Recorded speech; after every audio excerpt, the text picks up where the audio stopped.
You look at their linear TV business, and it's going to be nothing but declines for the foreseeable future. We look at our pay TV forecasts for the U.S., and we think pay TV subscriber losses actually get worse, not better, and that's going to impact advertising too. Hello and welcome to the Barron Streetwise podcast. I'm Jack Howe, and the voice you just heard is Brandon Nispel. He's an analyst at KeyBank Capital Markets covering media companies, including Disney. Most Disney analysts are bullish, but not Brandon. He downgraded his rating on the stock to sector perform from outperform last summer. In a moment, he'll lay out why Bob Iger's return to Disney is no guarantee of a successful turnaround. Before we get to Brandon, I'll say a few words about, I wouldn't really call them pressing investor topics, but motorcycles and cheeseburgers, probably not in that order. Listening in is our audio producer, Jackson. Hi, Jackson. Hey, Jack. All right, let's dig into this news on Restaurant Brands International. That is the parent of Popeyes, the parent of Tim Hortons, but forget all that. The crown jewel of the portfolio is Burger King. All right, so the thing to know about Burger King and parent Restaurant Brands today is that it doesn't actually own many of its restaurants. Almost all of them are owned by franchisees. But now Restaurant Brands, the ticker there is QSR, it says that it will buy Burger King's largest U.S. franchise owner for about $1 billion. The company it's buying is called Carroll's Restaurant Group. It owns 1,022 Burger King restaurants. The ticker there is TAST. And the plan seems to be you buy all those Burger King stores, you take them over, you remodel them, and then you sell them to new franchisees. Seems like an odd strategy, but it makes perfect sense according to Oppenheimer, which is quite bullish on Restaurant Brands. So let me lay out its thinking. How do you feel about Burger King, Jackson? Are you a fan? Relative to McDonald's, where do you stand? I don't know. I just, my default is always McDonald's if there's ever a choice. So it's been a while since I've been to Burger King. Yeah, I don't think you're alone, although same-store sales for the company have been on a bit of a tear. There's momentum there. There's new management the past couple of years. There is a turnaround plan called Reclaim the Flame. They've done some training, teaching their workers how to properly greet customers, how to properly make Whoppers. They've made some improvements to their chicken sandwich and so forth. And so things are moving in the right direction. And my understanding is that they've had great success with their Whopper marketing campaign. Do you know what I mean by that?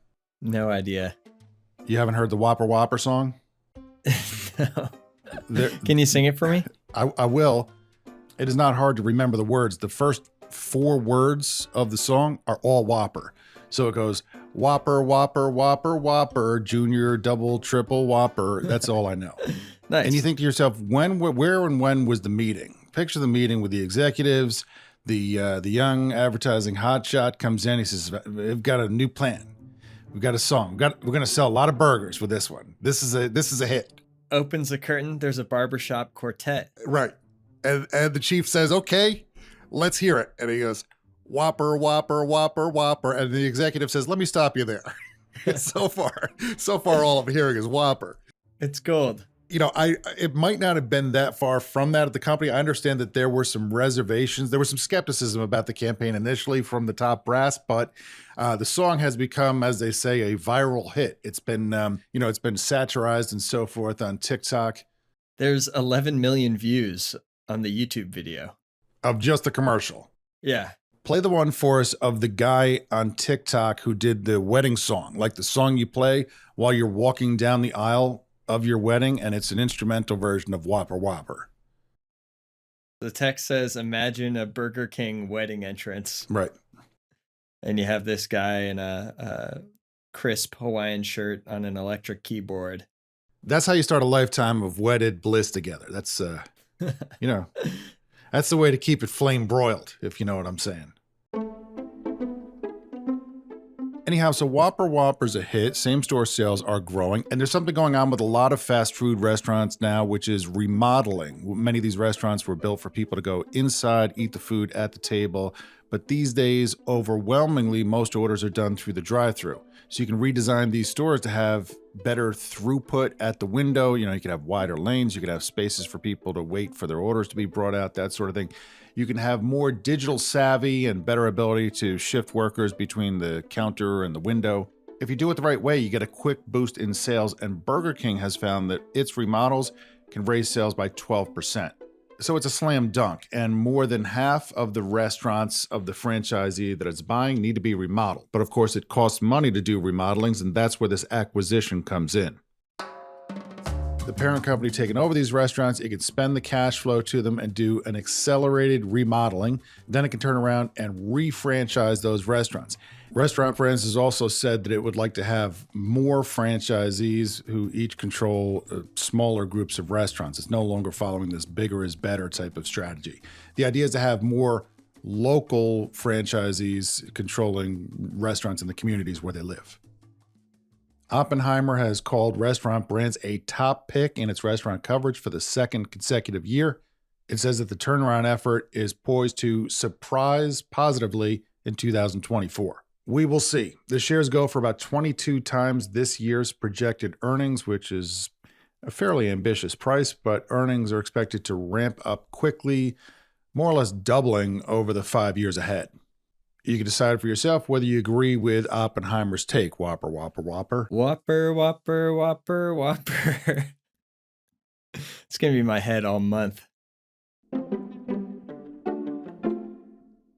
let's move on to a tidbit on Harley-Davidson. Not even really a tidbit. This is this is a tid. This comes from UBS, and I found it interesting. They cite a late December surge in retail demand for Harley-Davidson. So you think, okay, this is the long-awaited comeback of the motorcycle. People are now flocking to stores. They want to buy bikes and ride them, and happy days are here again for the company. But they say it looks like that's not the case. They say that late December retail surge is not a sign of better demand. It's a sign of more promotional activity. The company launched a number of promotions that UBS says were unusual for the brand. $2,000 off a touring bike, $1,500 off the Sportster Nightster. And Sportster Nightster? Is that one thing? Sportster Nightster? It sounds like it ought to be a Sportster or a Nightster, but call it Sportster Nightster. And the interest rates at 2.99%. Some dealers were able to bring that even a percentage point lower to 1.99%. They also say that in the past, dealers have been prohibited from using certain language on the promotions, terms like sales and closeout, and that now Harley has lifted some of those restrictions. They call that a meaningful change. And they say the reason is just that there's a lot of inventory, including a lot of inventory that's about to become, as they say, non-current. They're hearing from dealers in January 2024 that are still getting delivery of bikes with a 2023 model year. So if you're in the market for a Harley, you might find that you get a particularly good deal now, especially on a recently arrived 2023 bike. But if you're an investor eyeing the stock, I wouldn't necessarily read that late December sales activity as a sign that bikes are back. Shares of Harley are temptingly cheap at, 7.6 times projected 2024 earnings, but maybe cheap for a reason. Use caution. And this is where I tie these two topics together with a grand unifying theme, but I don't have one, so let's move on to streaming and Disney. I saw a broadband video preview note from JP Morgan, Jackson. What are you doing these days for home broadband? What do you got? What are you? You a cable broadband guy? You a fiber optic guy? Let's talk turkey here. What do you got? I just cut my cable and internet as well. Not like I never had cable, but I no longer even have cable internet. I have internet through my phone provider. All right, now this seems like a setup, like like we arranged for you to say this, because that's exactly what JP Morgan is talking about here. Okay, first of all, cable television subscriptions. We know those are not going well, but it might be a bigger disaster than you thought. The losses there are actually accelerating. JP Morgan estimates a 12% decline for 2023. That has picked up. The year before, it was 11%. Before that, it was 9%. Before that, it was 9%, then 7%, and then 4%.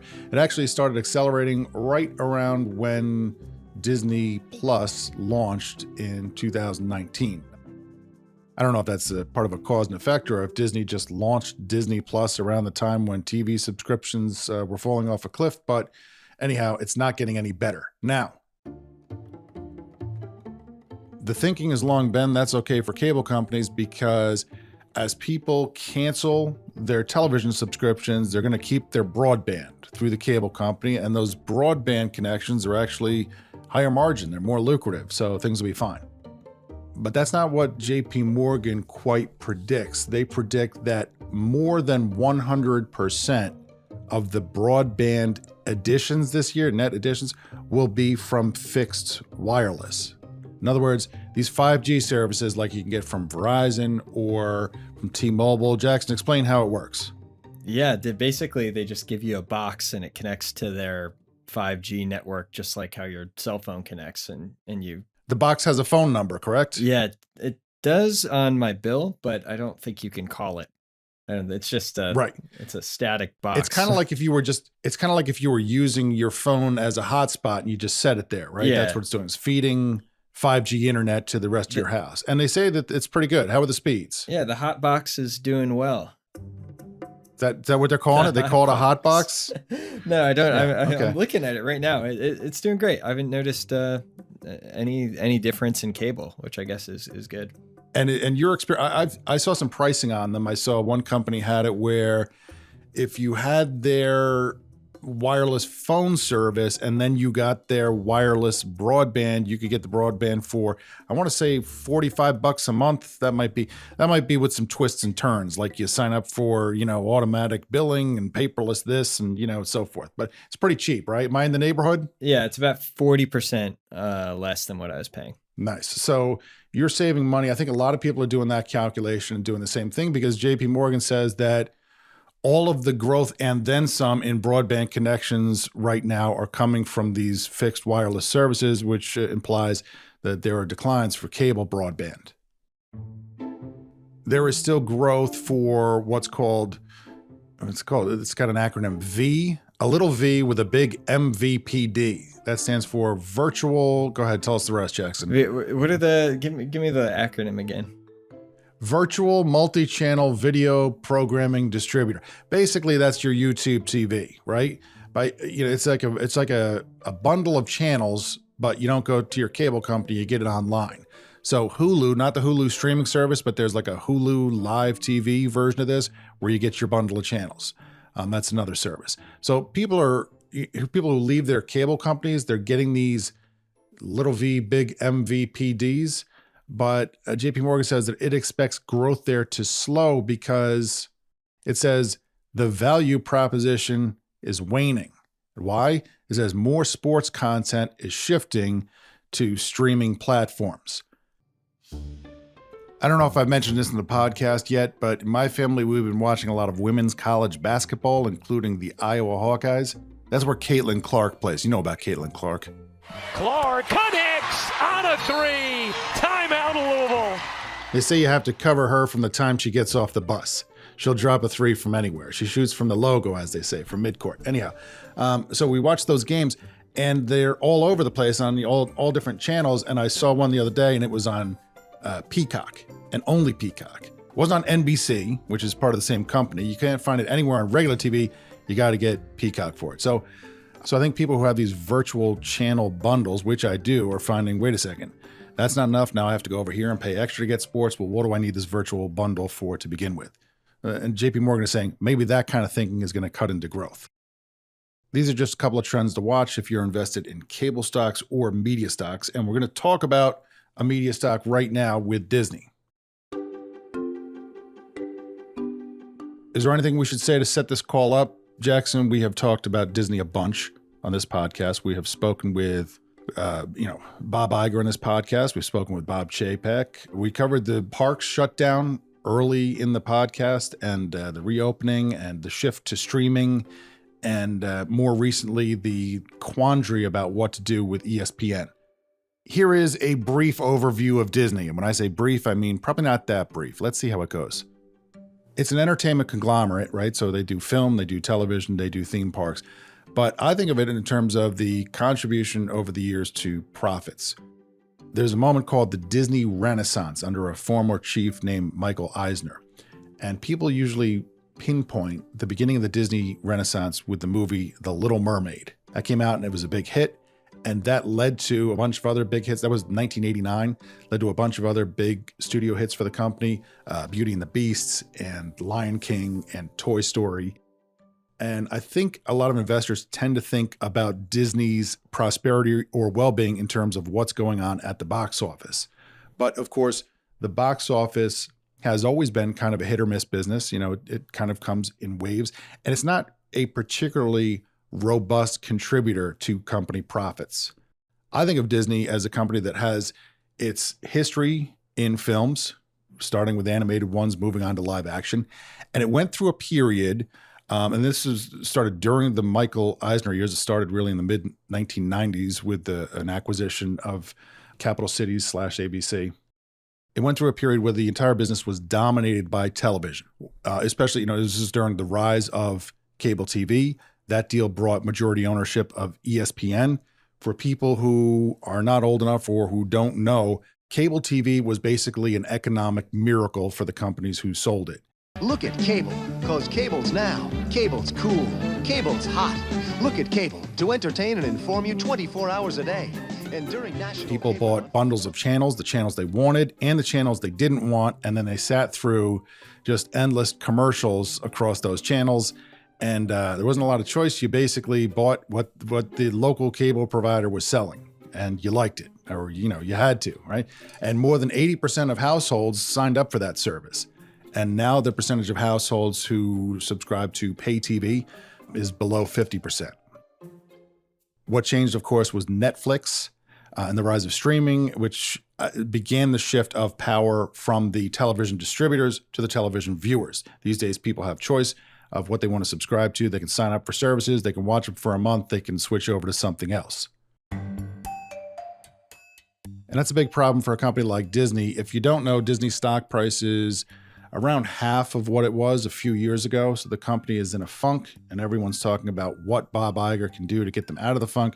But the funk is really just a comparison with how profoundly prosperous the company was. Not only was cable an economic miracle, but sports are a miracle within a miracle, because viewership on sports skews young and people watch live, which is great for ad sales. And ESPN was one of the biggest deals in sports.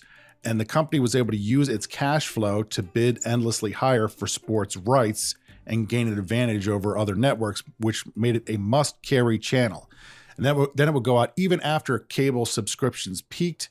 Disney was in a position to go out to cable bundlers and say, you're going to pay us more for ESPN this year because you have to. And nobody wants a cable bundle without ESPN. And that sales pitch was very effective, but that broke down really last year in that standoff between Disney and Charter. Things have gotten so bad for the cable bundlers that Charter argued convincingly, hey, we're willing to walk away from the TV business entirely rather than give in to these demands. And Charter won, and Disney made some concessions. So now I would imagine Disney is in a great hurry to come up with a streaming service to replace ESPN. I know it has an ESPN stream. It has something called ESPN Plus, but that's not really ESPN. It doesn't include live ESPN. It doesn't include the same sports rights. It just includes a bunch of shows, and it's very cheap. You buy it as part of the Disney bundle. But it needs to come up with a true streaming replacement for ESPN as cable subscriptions fall. The problem is that the rules have changed. You can no longer spread the cost of ESPN to everyone, including people who don't watch sports. So whereas in your cable bundle, ESPN might have cost $9 a month, if you have it as a standalone streaming service, depending on how many cable subscribers are left to help shoulder part of the bill, you might find that monthly cost for ESPN streaming is, $50 a month, maybe more. So Disney is now looking into partnerships with sports leagues to help defer the cost of the sports rights. In short, Disney faces significant challenges, but come on, Bob Iger is back on top over there, and the last time he ran the company for 15 years, investors got nearly a six-fold return on their money. The stock jumped 6% in a day when Iger's return was announced. It's a little over a year later, and the stock's a little lower from where it started. And with that, I wanted to speak with Brandon, that's the analyst from KeyBanc Capital Markets, and see what he thought about Disney's turnaround chances. After the break, of course, right? Of course. We got to perform a little economic miracle of our own. It's not live sports, but it's what we got. Welcome back, and let's get right to my conversation with KeyBank Capital Markets analyst Brandon Nispel about the turnaround effort under Bob Iger at Disney. It seems to be a turnaround in progress, or that's what people talk about it as. Bob Iger is back. There's, I know, a lot of work that needs to be done. Give me a broad view about how big of a job is it to get Disney back into fighting shape, and is Bob Iger doing the right things, and what do you think their prospects are? I think there's secular and structural challenges in just about every one of their businesses. This is a content business that thinks they can cut their way to profitable growth. But the fact of the matter is they'll be spending less on content, quite a bit less on content than Netflix. And so if it's a viewership game and streaming, like, they need to actually reaccelerate content spend. You look at their linear TV business, and it's going to be nothing but declines for the foreseeable future. You look at our pay TV forecasts for the US, and we think pay TV subscriber losses actually get worse, not better. And that's going to impact advertising too. Plus, they just had 8 networks being dropped by the second largest distributor in the US, Charter. You look at their theme park business, which is doing really good, and especially internationally should do fine, but it's more of a domestic, people care more about the domestic side. And Walt Disney World, even though we don't know the numbers, we know that Walt Disney World is declining, and that's because they're coming off of the 50th anniversary celebration and going into 2024. Disneyland, which has been their growth driver domestically, is coming off their 100th anniversary celebration. So it's sort of a comparison challenge in the parks business. And I would go back and say secular challenges in the linear networks. You look at the streaming business, and it's hard for me to see that business be, call it long-term, meaningfully profitable for Disney. In general, these companies have sort of failed to show that they're truly direct-to-consumer streaming services, and they've really struggled to grow subscribers. Has the consumer gotten too powerful? I mean, it seems like you used to say, all right, I want to watch some premium TV. Here's the cable bundle. And the cable company would say, you're going to watch what we tell you, when we tell you. You're going to have what the channels we tell you to take, and you're going to pay what we tell you to pay. Now it's like I can sign on to something for a month, watch everything they've got, and flip to another thing. Are consumers now too powerful to the point where it's just a structurally less profitable business? Well, it's structurally less profitable because of the direct customer care, billing support, technical backend that you have to have from a streaming perspective. The only way it becomes a more profitable, better business is because it's a global business as opposed to a domestic business. I will say I do think consumers got it really good for the last couple of years, and they basically voted that they like streaming. They don't like ads. They want to be able to watch their show whenever they want, and they want more of it in general. And what these companies are now trying to do, Disney in particular, is take content back, spend less on content, and ask consumers to pay more. And I think that's a recipe for disaster. It's interesting to me that you talk about the dollar volume of spending versus Netflix. I've heard Bob Iger say things like, I'll paraphrase, but something to the extent that we have the best properties, the best assets, the best intellectual property, and we have a lot of stories to tell. So in other words, they have Marvel and they have Star Wars, and they can go back to that. Is that not as big or durable advantage as they believe? Do you still just have to outspend the other guy? So it's a function of the components of the spending, in my opinion. So Disney has told us they'll spend $25 billion in cash content in 24, $11 billion of which is sports, another $4 billion which is Hulu Live, so not their programming. And so they really have $10 billion of content spend that needs to go across all of their linear networks, Disney Plus and Hulu. And that compares to the Netflix investment on one service of $17 billion. Disney's content is sort of nostalgic, but it's not hitting right now. Superhero movies are out. A lot of the Disney movies, whether you look at Wish more recently, did not hit, or Elementals, they did not hit. So consumers are sort of voting that, Disney's content is sort of lost its luster, if you will. What happens with ESPN?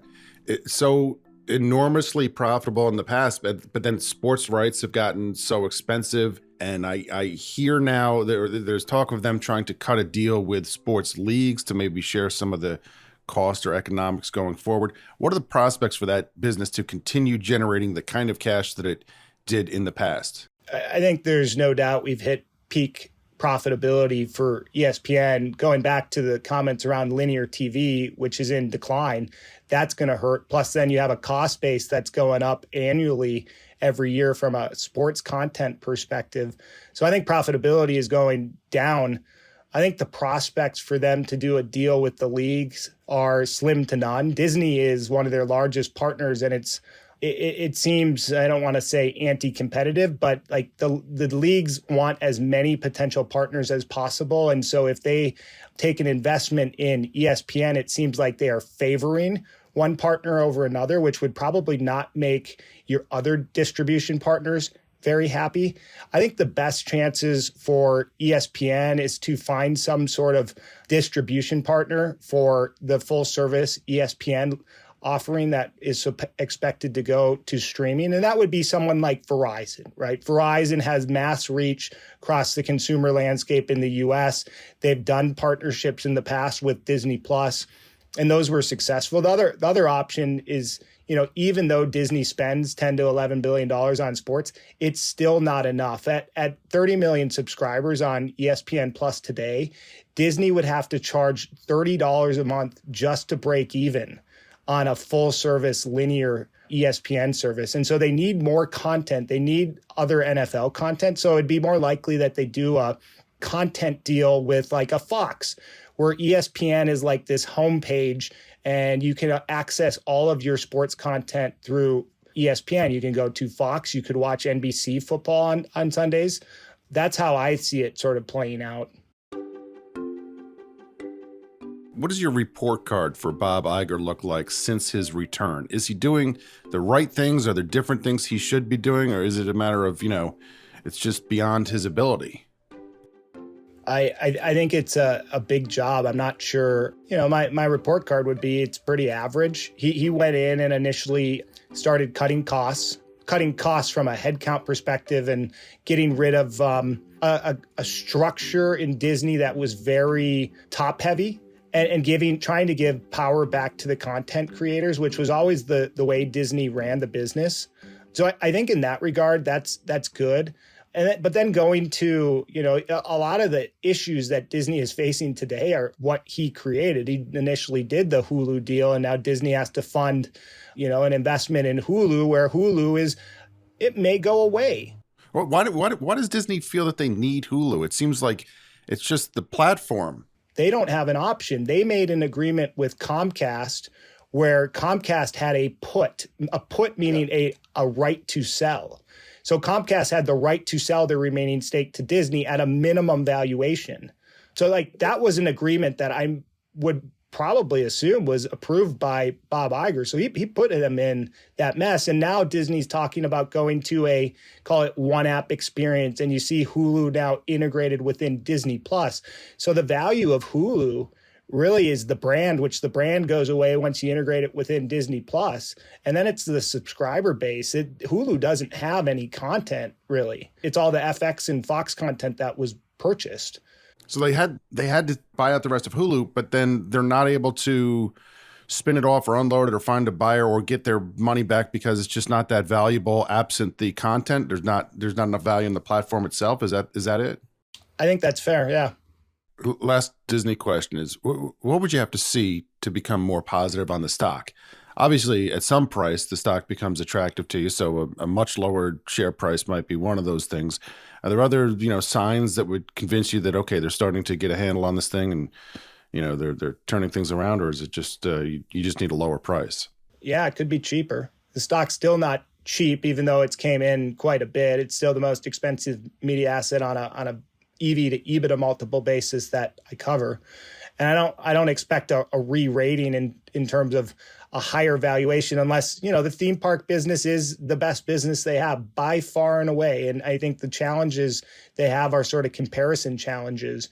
And so looking out into 24, there's comparison challenges. Looking out into 25 when, the Orlando theme parks will start to having to compete against a new theme park in that Universal is building, Epic Universe.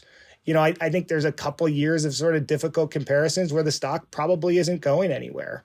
But at the end of the day, the secular challenges facing that pay TV business and the multiple compression that should occur in those businesses, sports included, like ESPN, that might mean that stock pulls back more in the near term. If you look ahead, just for the overall business, the entertainment business, if you look ahead, I don't know, 5 years from now, 10 years from now, about what the consumer experience is going to be like, is it just going to be kind of what we've got now? Is there anything that you think will be surprising to consumers? Is there going to be a point where the studios somehow take power back? The consumer has amassed so much power in the streaming world. Is there going to be a great rebundling or something like this? What do you think might change about the experience long term? Well, when you say experience, I think of new formats in terms of watching.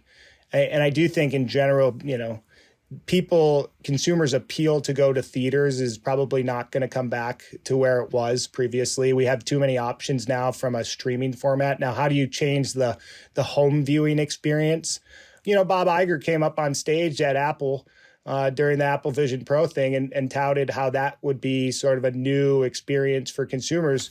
For me, it's hard to sort of see that. I can't imagine strapping a headset on my face in my living room. And I think the cost curve on the devices need to move quite a bit lower. But that's sort of the experience, because you could imagine watching sports on one of those and basically sitting courtside or up on the glass at a hockey game or whatever it may be. Like that could be a pretty cool experience. That it's in front of us, it seems.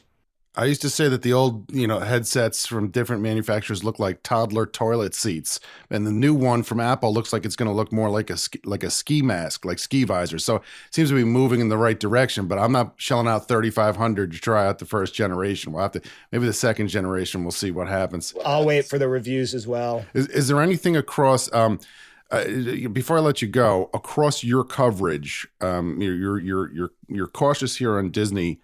Are there other names that you see that are really going to benefit going forward? What are the stocks in your coverage that you like right now and have positive recommendations on? This year we like the wireless carriers a little bit more. The Verizon was one that we just upgraded. We have an overweight on T-Mobile. That's a space that has been everybody's sort of favorite punching bag for quite a while, but I think the competitive dynamics are relatively benign right now between wireless carriers, meaning the promotional environment isn't very aggressive. ARPUs are going up. Capital spending is going down. So I think the setup is sort of favorable. And our way to play that would be T-Mobile or Verizon. Walt Disney declined to comment. Thank you, Brandon and Jackson. Anyone else we need to thank? Well, there's Nalu the Piano Man on TikTok. This is the Whopper. The wedding Whopper guy? Wedding Whopper guy. Are you still singing the song in your head? Will be for a long time. Whopper, throwing a Big Mac. Whopper, Big Mac, Whopper, right? Do your own I little think that's riffs. illegal. Thank all of you for listening. Jackson Cantrell is our producer. You can subscribe to the podcast on Apple Podcasts, Spotify. You can review it on Apple. You can like it. You can hug it. You can send it to your Wordle group chat. There you go. Thanks for listening. We'll see you next week.